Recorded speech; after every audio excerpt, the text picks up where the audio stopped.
नमस्कार दोस्तों, स्वागत है आपका टेक्नो डिफेंस अपडेट पे। तो दोस्तों, चीनी नौसेना को काउंटर करने के लिए भारत ने इस साल भारतीय नौसेना का जो बजट है वो भारतीय थल सेना और साथ में भारतीय वायुसेना के मुकाबले में काफ़ी ज़्यादा बढ़ा रखा है।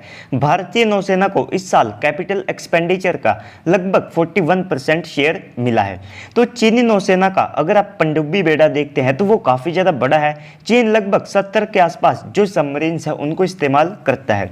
तो चीन के इस बड़े पनडुब्बी बेड़े को काउंटर करने के लिए भारतीय नौसेना को लगभग जो 30 के आसपास सबमरीन है उनकी आवश्यकता है।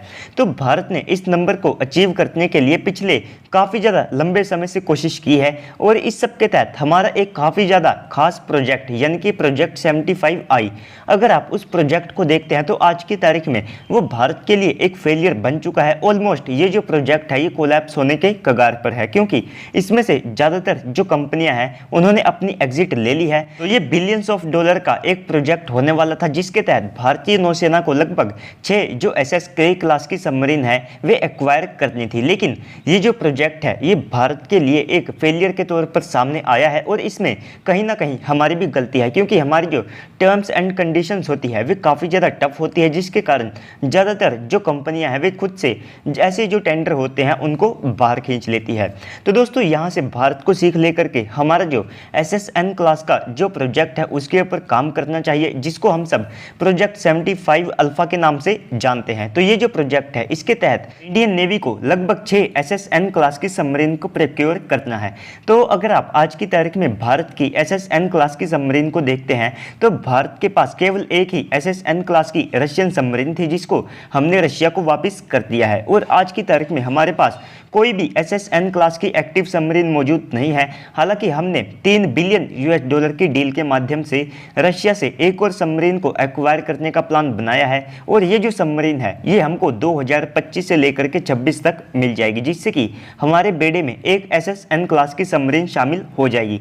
लेकिन अगर आप इंडियन नेवी के साइज और साथ में उनकी आवश्यकताओं को देखते हैं तो केवल एक SSN क्लास की जो सबमरीन है उससे हमारा काम नहीं चल सकता है। तो जैसे ही फ्रांस ने भी प्रोजेक्ट 75I से अपनी एग्जिट की है तो इसके तहत कई इंडिकेशंस और साथ में रिपोर्ट्स पब्लिश हो चुकी है, जिनमें रिपोर्ट किया गया है कि भारत को अब SSN क्लास की जो सबमरीन है उनके ऊपर काम करना चाहिए और इसके काफ़ी ज़्यादा चांसेस है कि यहाँ पर जो प्रोजेक्ट 75I है उसको या तो स्क्रैप कर दिया जाए या फिर जो फॉलो ऑन ऑर्डर है किसी भी सबमरीन के भी यहाँ पर दिए जा सकते हैं। तो प्रोजेक्ट 75 अल्फा के तहत जो 6 SSN क्लास की सबमरीन बननी है तो इनको जो हमारी अरिहंत क्लास की सबमरीन है तो उनके टेक्नोलॉजी और साथ में एक्सपीरियंस के साथ में बनाया जाएगा। और यहाँ पर इस प्रोजेक्ट की जो पहली 3 सबमरीन होगी वे 95% स्वदेशी कंपोनेंट्स का इस्तेमाल करेगी, यानी कि ये पूरी तरह से भारतीय सबमरीन होने वाली है। और हम पहले से ही 83 मेगावाट का एक न्यूक्लियर रिएक्टर भी तैयार कर चुके हैं जिसका इस्तेमाल हमारी इन सबमरीन के अंदर भी किया जा सकता है। तो दुनिया में केवल 5 ही ऐसे देश है जो कि SSN क्लास की जो टेक्नोलॉजी है उसको रखते हैं। और अगर आप इन सब में ऑप्शन के तौर पर भारत के लिए देखते हैं तो हमारे लिए फ्रांस सबसे ज़्यादा अच्छा ऑप्शन होगा। तो इस प्रोजेक्ट की जो पहली सबमरीन है वो हमको 2030 या फिर 32 से पहले नहीं मिलेगी। तो ऐसे में भारत को जल्द से जल्द इस प्रोजेक्ट के ऊपर भी काम शुरू कर देना चाहिए, जिससे कि यहाँ पर जो हमारी रिक्वायरमेंट है वो भी फुलफिल हो सके और साथ ही साथ जो हाल प्रोजेक्ट 75I का हुआ है वो यहाँ पर इस प्रोजेक्ट के साथ ना हो।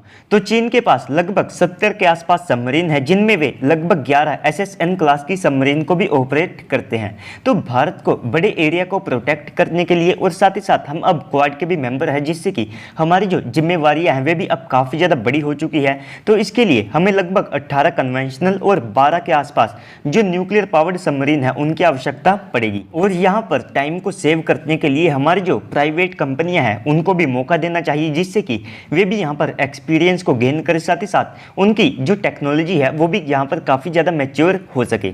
तो दोस्तों, इस सब को लेकर आपको क्या लगता है कमेंट सेक्शन में बताइएगा। साथ ही साथ अगर आपको वीडियो अच्छी लगी है तो वीडियो को भी लाइक कर दीजिएगा और चैनल को भी सब्सक्राइब कर दीजिएगा। और अब आप मुझे इंस्टा और ट्विटर के ऊपर भी जाकर के फॉलो कर सकते हैं। तो चलिए दोस्तों, आज की इस वीडियो में इतना ही। मिलते हैं अगली वीडियो में, तब तक के लिए गुड बाय, जय हिंद।